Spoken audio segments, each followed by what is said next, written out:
ఇప్పుడు లలిత అమ్మవారిని పూజించేటప్పుడు చాలా మంది కూడా శ్రీ విద్యా ఉపాసకులుగా ఉండటము అంటే చాలా నిష్టగా అమ్మవారిది ఇలా చేయాలి అని చెప్పేసి అవును. అంటుంటారు. మరి అది ఏ విధంగా చేయాలా? లేకపోతే ఇంకేమన్నా కొన్ని మార్పులు చేర్పులు అనేవి ఉంటాయా? ఓకే. ఫస్ట్ ఆఫ్ ఆల్ ప్రేక్షకులందరికీ కూడా నమస్తే.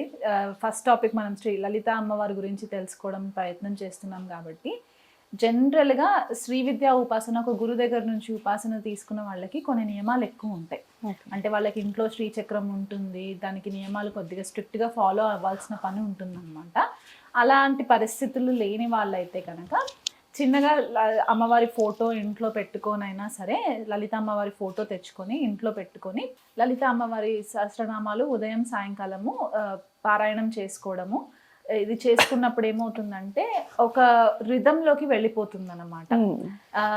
దానికి మనము పెద్దగా ఆడంబరంగా వెళ్ళేసి ఏదో ప పలహారాలు చేసేసి పెట్టేయాలి. అంటే ఎవరి వీలుని బట్టి ఇప్పుడున్న ఫాస్ట్ ఫార్వర్డ్ లైఫ్‌లో మనకి పెద్ద పెద్ద పలహారాలు చేసి పెట్టడము, అమ్మవారికి నైవేద్యం పెట్టడం కొన్నిసార్లు బిజీ లైఫ్ స్టైల్‌లో పాసిబుల్ కుదరకపోవచ్చు. అవ్వవు. అవును. సో, అలాంటప్పుడు ఏంటంటే మనము చిన్నగా అమ్మవారికి బెల్లం పానకం లాగా పెట్టేసుకొని ఒక ఇంట్లో పళ్ళు ఏవైనా ఫ్రూట్స్ ఉంటే గనక ఆ ఫ్రూట్స్ పెట్టేసేసుకొని నైవేద్యంగా పెట్టేసేసి మనము నార్మల్‌గా పూజ చేసేసుకోవచ్చు.